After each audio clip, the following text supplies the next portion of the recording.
City news के प्रायोजक हैं water valley NH 28 Sherpur Muzaffarpur. नमस्कार, सिटी न्यूज में आप सभी दर्शकों का स्वागत है। मैं हूं रिया गौर। खबरों की ओर बढ़ने से पहले आइए एक नजर डाल लेते हैं आज की सुर्खियों पर। हेडलाइन के प्रायोजक हैं आवासीय उज्जवल विद्यापीठ। बच्चों के भविष्य के लिए एक कदम हमारे साथ बढ़ें। बाबा गरीबनाथ मंदिर पुजारियों ने न्याय समिति के अध्यक्ष के खिलाफ पूजा को बंद कर अनिश्चितकालीन बैठे धरने पर। वैशाली लोकसभा सीट से जीतने के बाद सांसद वीणा देवी ने बाबा गरीबनाथ की पूजा अर्चना की।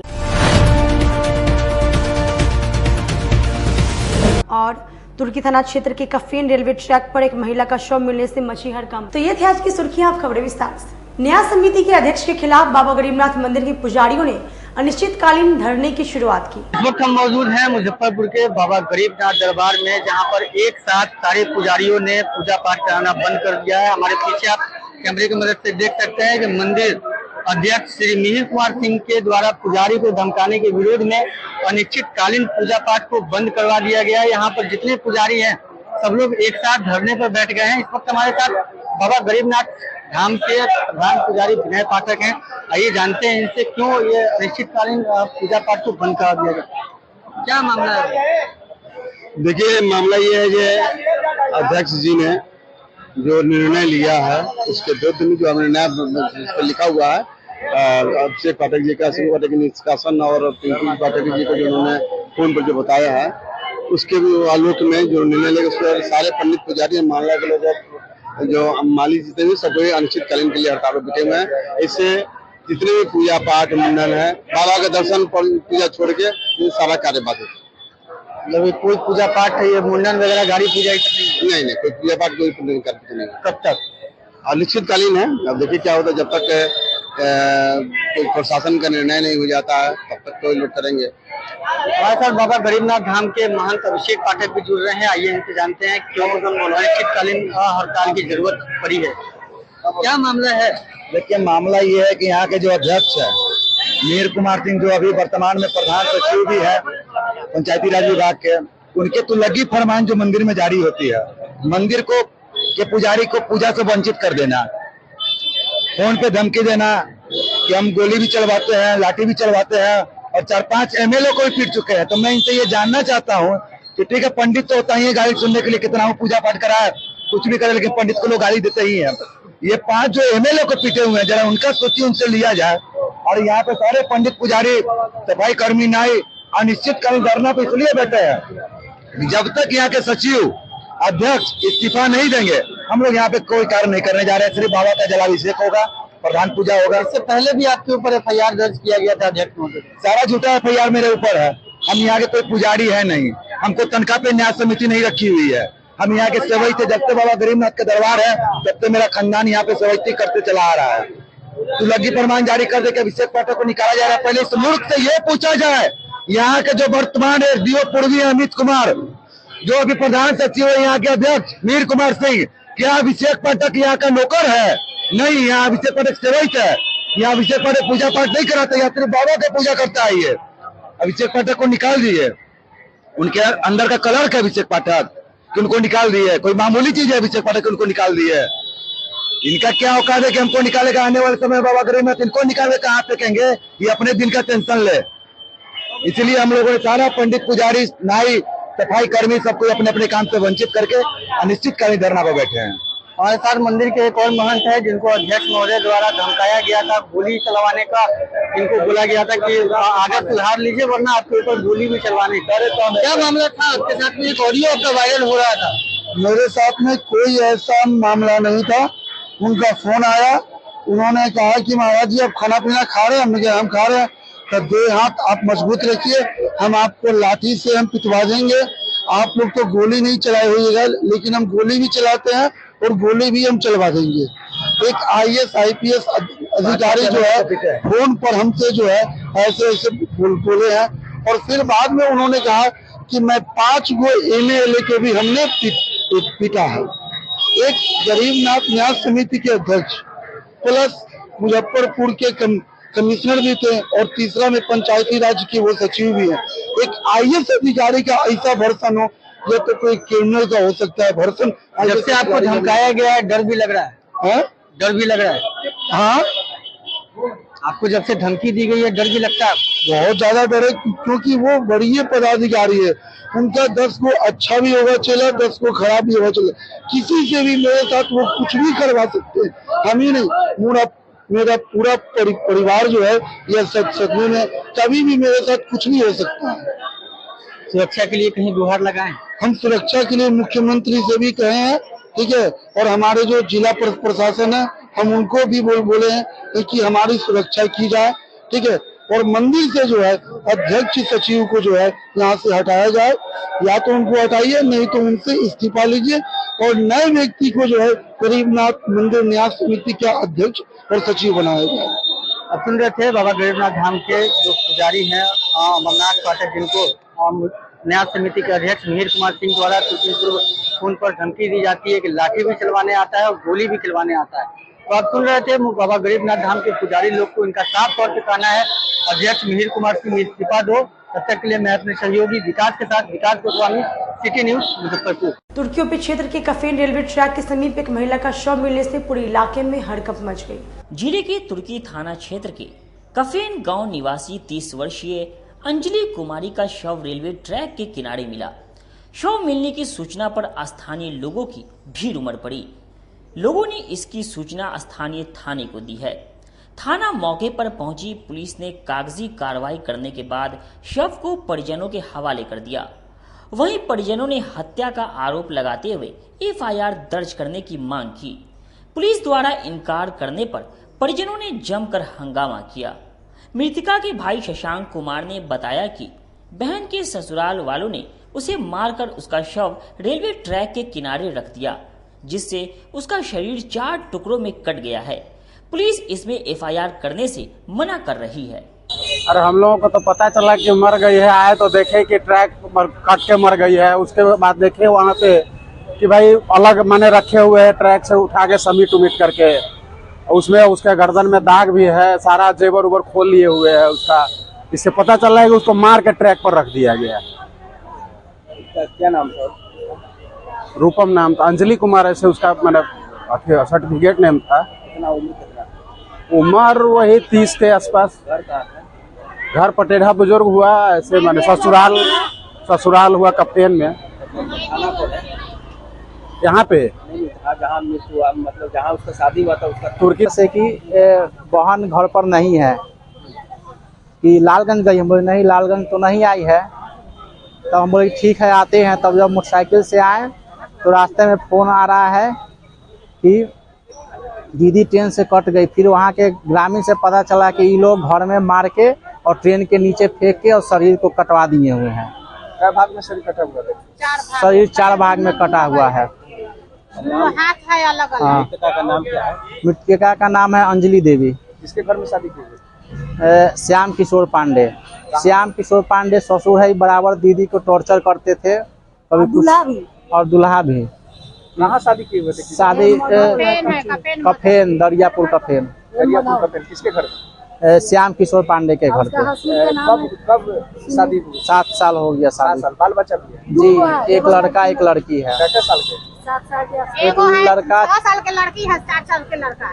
लोकसभा चुनाव में देश की जनता ने जो जनादेश दिया, उस पर आम लोगों ने अपनी अपनी प्रतिक्रिया दी। पूरे देश में लोकसभा चुनाव हुआ और बीते दिन मतगणना हुई। मतगणना के बाद सभी को अपना अपना बहुमत भी आया, लेकिन आज का जो दिन है वो इस बात पर चर्चा करने का समय है जो सरकार किसकी बनेगी, सरकार बनाने में क्या जद्दोजहद करना होगा और कैसी सरकार बनेगी, कितने लोग खुश हैं, इन सब पर हम जिक्र करेंगे। अभी हमारे साथ मौजूद है कुछ लोग, हम उनसे बातें करते हैं कैसी सरकार बनेगी और क्या होगा। अब देखिए, निश्चित तौर पर भारत के इतिहास में यह कल के 1-2 दिन के अंदर यह रचा जाएगा कि तीसरी बार कोई गैर कांग्रेसी और तीसरी बार लगातार कोई व्यक्ति अगर देश का प्रधानमंत्री बनेगा तो वो नरेंद्र मोदी बनेंगे।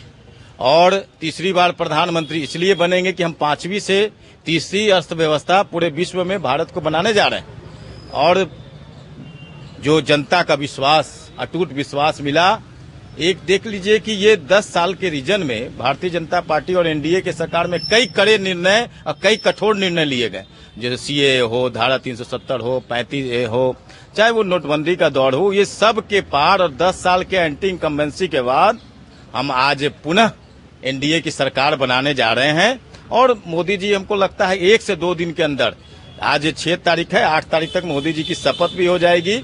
और अभी तक का जो रिकॉर्ड दर्ज था कि आदरणीय जो नेहरू जी देश के प्रधानमंत्री लगातार तीसरी बार है, उनका रिकॉर्ड मोदी जी तोड़ने जा रहे हैं। लेकिन इन सब के बावजूद यदि देखा जाए तो जो बहुमत है वो पहले की अपेक्षा इस बार कम आई है, तो इसके लिए किसको जिम्मेदार आप ठहरा? देखिए, कुछ आंकड़े घटे हैं और जिम्मेवार नहीं, और कहीं कहीं हम कुछ बूथों पर चूक गए हैं, पीछे रह गए हैं, जिसे बहुत जल्द हम मेकअप भी करेंगे।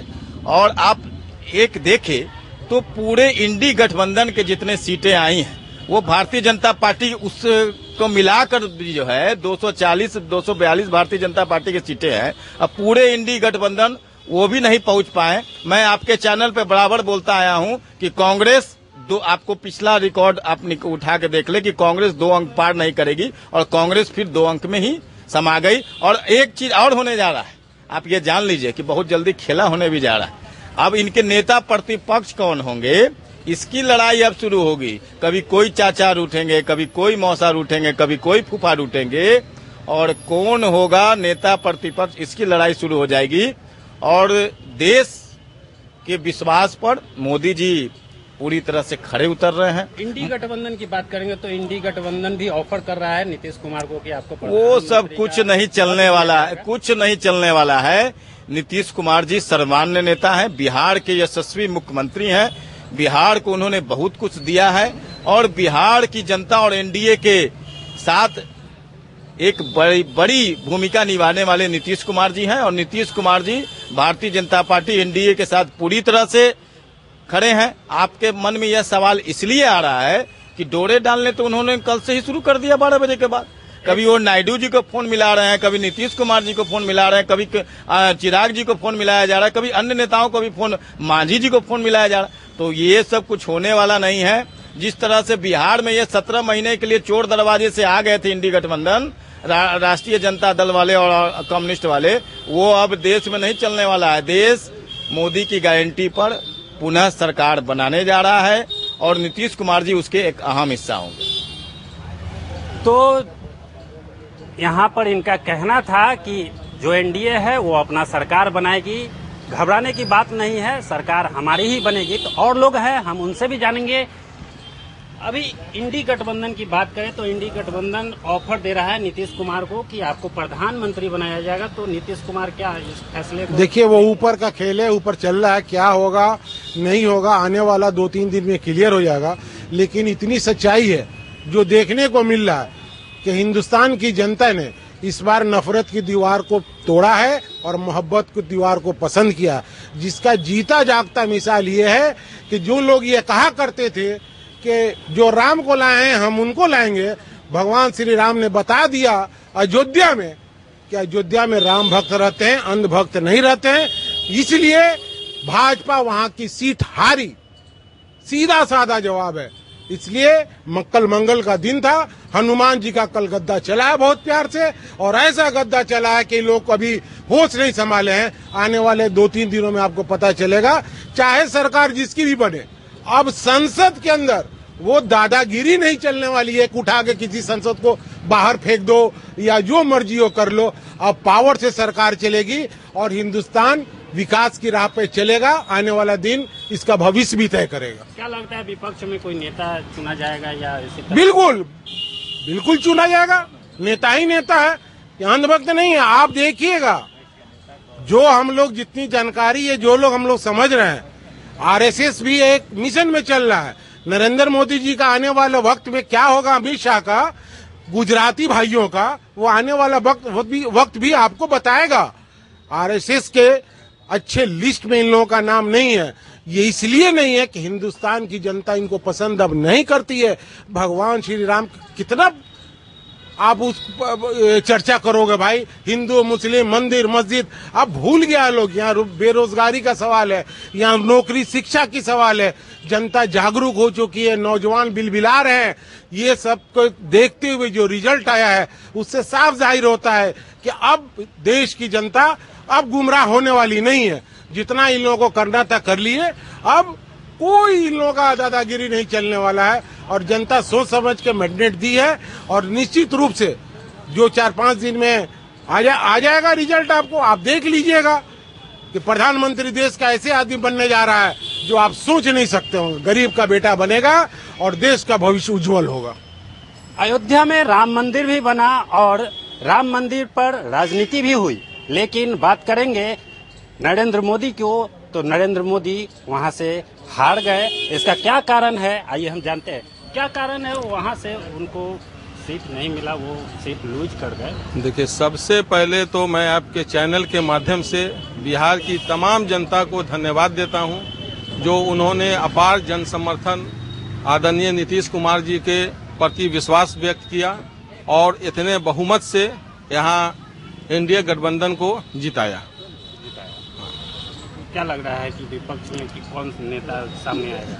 देखिए, हम विपक्ष की बात नहीं बोल सकते हैं। विपक्ष की बात विपक्ष के लोगों से पूछिए। हम इतना जानते हैं कि तीसरी बार देश की कमान आदरणीय प्रधानमंत्री श्री नरेंद्र मोदी जी संभालने जा रहे हैं और एनडीए गठबंधन की सरकार बनने जा रही है। कोई खेला भी हो सकता है इसमें? कोई खेला नहीं होने वाला है। अभी जो लोग चंद्रबाबू नायडू की बात, नीतीश कुमार की बात कर रहे हैं, नीतीश कुमार जी का गठबंधन जनता दल यू का गठबंधन भाजपा भारतीय जनता पार्टी से 96 से है और हमारी party Janata Dal you NDA के साथ है और रहेगी। मतगणना हुई, बहुमत भी आया, सरकार किसकी बनेगी इस पर जिक्र हुआ।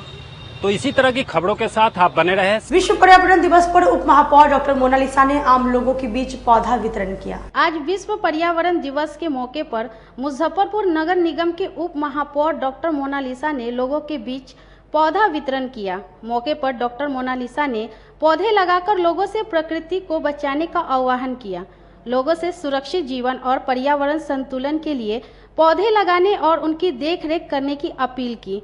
उन्होंने कहा कि पूरा विश्व पर्यावरण बदलाव के दौर से गुजर रहा है और हमें आने वाले भविष्य की चिंता करते हुए हर वर्ष पर्यावरण दिवस के अवसर पर एक पौधा जरूर लगाना चाहिए और उसकी देखरेख करनी चाहिए।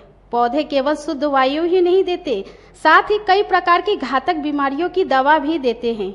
जिन बीमारियों में एलोपैथी फेल हो जाती है, उनमें पेड़ पौधे ही दवा के रूप में काम आते हैं और इंसान को नया जीवन देते जाते हैं। इंसान को जीवन देने वाले अधिक से अधिक पौधे बरसात के मौसम में सभी लोगों को लगाने चाहिए। आज वर्ल्ड इन्वायरमेंट डे है। इस अवसर पर मैं वर्ल्ड के सभी लोगों को बहुत सारी शुभकामनाएं देती हूँ और मैं बोलना चाहूंगी कि पर्यावरण परिवेश आवरण 2 शब्दों से बना होता है, जिसके अंतर्गत जल, वायु, मिट्टी, पेड़ पौधे और हम सभी इसमें सम्मिलित हैं।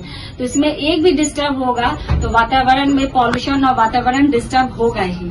इसके साथ ही मैं आज पौधों का वितरण कर रही हूँ। यहाँ के मार्केट के जो भी दुकानें हैं उनको 2-2 पौधे दे रही हूँ। ये सभी अपने गमले में जरूर पौधा लगाएं। और मैं ये भी बोलना चाहूंगी कि एक पौधा एक साल में 20 किलो डस्ट को वो सोखता है और एक पौधा एक साल में 20 टन तक कार्बन डाइऑक्साइड को सोखता है और एक पौधे के नीचे 4 डिग्री टेम्परेचर कम रहता है अदर जगह की बनिस्बत। तो हमें इसके मूल्य को समझना होगा। दुकानदार अपने घरों में, दुकानों में जरूर पौधे लगाएं। महिलाएं जो हैं वो किचन गार्डन में फल सब्जियों का पौधा लगा सकती हैं। इसके साथ ही जो कचरे निकलते हैं या सब्जी फल के जो छिलके निकलते हैं उससे वो खाद बना सकती हैं। और मैं बोलना चाहूंगी कि इसके अंतर्गत जल भी आते हैं, तो हमारे जो तालाब और कुएं हैं उन्हें हम प्रदूषित ना करें। मैं देखती हूँ कि कुएं में लोग कचरे डाल देते हैं, तालाब को भी प्रदूषित करते हैं, जो पूजा की सामग्री है उसमें तालाबों में डाल देते हैं।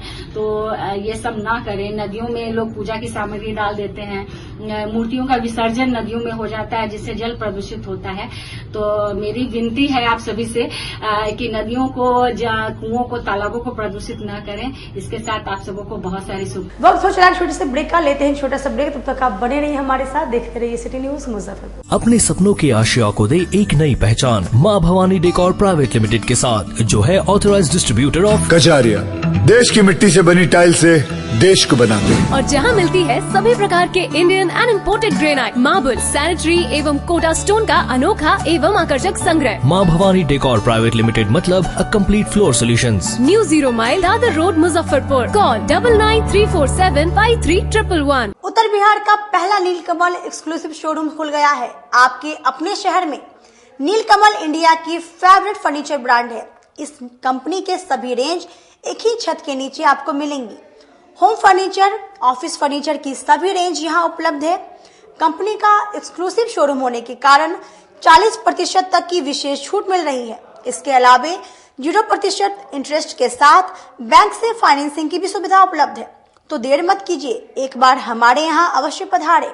हमारा पता है Mithanpura, Narayanpur road, opposite Vaishali management college, और हमारा मोबाइल नंबर है 9334900888 और हमारा दूसरा नंबर है 7004320580। त्योहारों के समय और इस लगन के अवसर पे मैं मनीष कुमार, यूए एसोसिएट का प्रोप्राइटर, हमारा नीलकमल का फर्नीचर का शोरूम है एक्सक्लूसिव, जो मिठनपुरा चौक पे स्थगित है। हमारे यहाँ कुचीना का चिमनी और जो गैस चूल्हा है उसकी एक विस्तृत रेंज है मॉडलर में। भारी डिस्काउंट है हमारे यहाँ सोफा पर, डाइनिंग टेबल पे। सभी लोगों से मेरा यही निवेदन है, जो 2-3 सालों से आप लोगों का हमें प्यार मिलता आ रहा है। हमारे यहाँ फिनांस की भी एक अच्छी व्यवस्था है, और इस त्योहारों के अवसर पे हम चाहेंगे कि एक बार हमारे यहाँ आप पधारें और हमारे ऑफर्स का लाभ ले, और हर खरीदारी पे हम लोग एक सुनिश्चित उपहार भी दे रहे हैं।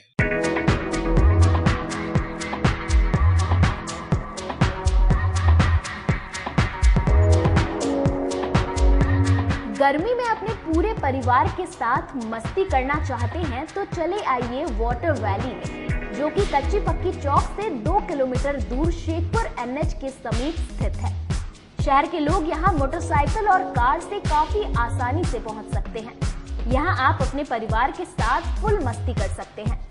वेव पूल, रेन डांस के साथ भव्य वाटरफॉल बनाया गया है। छोटे बच्चों के लिए कई प्रकार के स्लाइड्स बनाए गए हैं, जहां बच्चे अपनी मस्ती में डूब जाएंगे। इसके अलावा खाने पीने के लिए बेहतरीन सुविधाएं उपलब्ध है, जहां पूरे परिवार के साथ व्यंजनों का लुत्फ उठा सकते हैं। तो देर मत कीजिए, गर्मी में मस्ती उठाने के लिए वाटर वैली तुरंत पहुंचे। हमारा पता है water valley NH 28, Sherpur, Muzaffarpur. हमारा कॉन्टैक्ट नंबर है 6202584955। लगातार 10 वर्षों से विभिन्न परीक्षाओं में सर्वश्रेष्ठ परिणाम। हम हैं आवासीय उज्ज्वल विद्यापीठ मुजफ्फरपुर। इस स्कूल में सर्वश्रेष्ठ कोचिंग पैटर्न से बच्चों को पढ़ाया जाता है। प्ले से 10वीं तक की पढ़ाई स्वच्छ वातावरण में कराई जाती है। यहाँ आधुनिक छात्रावास की व्यवस्था है। उज्ज्वल विद्यापीठ का मुख्य उद्देश्य रामकृष्ण मिशन, नवोदय नेतरहाट, सैनिक स्कूल, सिमुलतल्ला गुरुकुल, सिंधिया कन्या विद्यालय जैसे अनेक भारतवर्ष के प्रतिष्ठित विद्यालयों में कुशल, प्रशिक्षित, अनुभवी एवं शहर के सर्वश्रेष्ठ शिक्षकों द्वारा तैयारी कराई जाती है। 1.5 एकड़ में फैला इस स्कूल का वातावरण काफी शांत है। Free computer classes, science lab और स्मार्ट क्लासेस है। साथ ही इंडोर और आउटडोर गेम की भी व्यवस्था है। तो अपने बच्चों के लक्ष्य के सपनों को पूरा कराना चाहते हैं तो आज ही आवासीय उज्ज्वल विद्यापीठ में अपने बच्चों का नामांकन करवाएं। हमारा पता है पोखरिया पीठ, अतरदा, मुजफ्फरपुर, और हमारा कॉन्टेक्ट नंबर है 9708351851 और हमारा दूसरा नंबर है 8797122397, या फिर आप हमें कांटेक्ट कर सकते हैं 8409996658 पर। ब्रेक के बाद एक बार फिर से आप सभी का स्वागत है। ये बढ़ते अगली खबरों की। वैशाली लोकसभा चुनाव में जीतने के बाद सांसद बीना देवी ने बाबा गरीबनाथ की पूजा अर्चना की। वैशाली लोकसभा क्षेत्र की लोजपा उम्मीदवार जीत दर्ज करने के बाद अपने समर्थकों के साथ बाबा गरीबनाथ मंदिर दर्शन को पहुंची। वैशाली सीट पर लोजपा की वीणा देवी ने राजद के मुन्ना शुक्ला को 89,634 मतों से हराकर दोबारा जीत दर्ज की। वीणा देवी को 5,67,043 और मुन्ना शुक्ला को 4,77,409 मत प्राप्त हुए। वीणा ने इस सीट पर राजद के जातीय समीकरण के प्रयोग को ध्वस्त कर दिया और जीत हासिल की। मंदिर में पूजा करने के बाद वीणा देवी ने बताया कि हम लोग बाबा गरीबनाथ की नगरी में रहते हैं और जीत के बाद सबसे पहले बाबा गरीबनाथ मंदिर दर्शन के लिए पहुंचे हैं और अपने क्षेत्र के मतदाताओं का धन्यवाद करते हुए उन्होंने बताया कि अपने क्षेत्र में विकास करना मेरी प्राथमिकता रहेगी। आज मॉर्निंग में भी बाबा गरीबनाथ के दर्शन करके मैं गई थी। बाबा से कामना की थी कि बाबा आप मुझे जीत दिलवाइए, मैं फिर शाम को आऊंगा। बाबा ने मुझे आशीर्वाद दिया, मैं फिर बाबा के दरबार में आई हूँ। बाबा गरीबनाथ के धरती पे हम लोग बसे हुए हैं, मुजफ्फरपुर वाले सभी उनके दया से सब। जीत के बाद प्राथमिकताएं क्या होगी? विकास है ना, हमारा विकास होगा। विश्व पर्यावरण दिवस पर एस केसरी पब्लिकेशन द्वारा एलिस कॉलेज के सभागार में साहित्य महोत्सव का आयोजन किया। एस केसरी पब्लिकेशन के द्वारा समर वेकेशन में कुछ अलग करने और अपने बच्चों को कुछ नया सिखाने के उद्देश्य से विश्व पर्यावरण दिवस के अवसर पर बुधवार को लंगर सिंह महाविद्यालय के जेपी कृपलानी सभागार में साहित्य महोत्सव का आयोजन किया गया, जिसमें देश भर से राष्ट्र स्तरीय 25 साहित्यकारों ने उपस्थित होकर अपनी रचना पेश की। बच्चों के मनोरंजन के लिए इसमें नृत्य के साथ गायन का भी आयोजन किया गया, जिससे बच्चे साहित्य के प्रति प्रेरणा ले और आगे बढ़े। जानकारी देते हुए एसके केसरी पब्लिकेशन की संस्थापिका मुस्कान केसरी ने बताया कि इस दौरान कई सारे स्टॉल और एग्जीबिशन का भी आयोजन किया गया है, जिसमें मधुबनी पेंटिंग, हैंडमेड ज्वेलरी और बहुत सारे दुर्लभ पेंटिंग प्रस्तुत किए गए। इस दौरान भाजपा नेता पूर्व मंत्री सुरेश शर्मा, कॉलेज के प्राचार्य डॉक्टर ओपी राय, डॉक्टर देवव्रत अकेला समेत शहर के कई विभिन्न गणमान्य लोग उपस्थित रहे। पर्यावरण दिवस के दिन मुजफ्फरपुर बिहार में मुजफ्फरपुर साहित्यिक महोत्सव का आयोजन किया गया, जिसमें हमारे देश भर के 25 साहित्यकारों को आमंत्रित किया गया है, जिसमें हमारे मुख्य अतिथि सुरेश कुमार शर्मा जी, विशेष अतिथि ओपी राय सर, डॉक्टर फूलो पासवान, सुरेश कुमार गुप्ता सर, डॉक्टर देवव्रत अकेला सर उपस्थित थे। साथ ही साथ राष्ट्र स्तर के और नामचीन साहित्यकार, समाज सेवी भी इस कार्यक्रम में सम्मिलित हुए हैं और कई सारे स्टॉल्स और एग्जीबिशन का भी आयोजन किया गया है इस कार्यक्रम में। तो यह कार्यक्रम जो है बस यहीं पर। उद्देश्य क्या था इसको करने का? इससे क्या मैसेज देना चाहेंगे?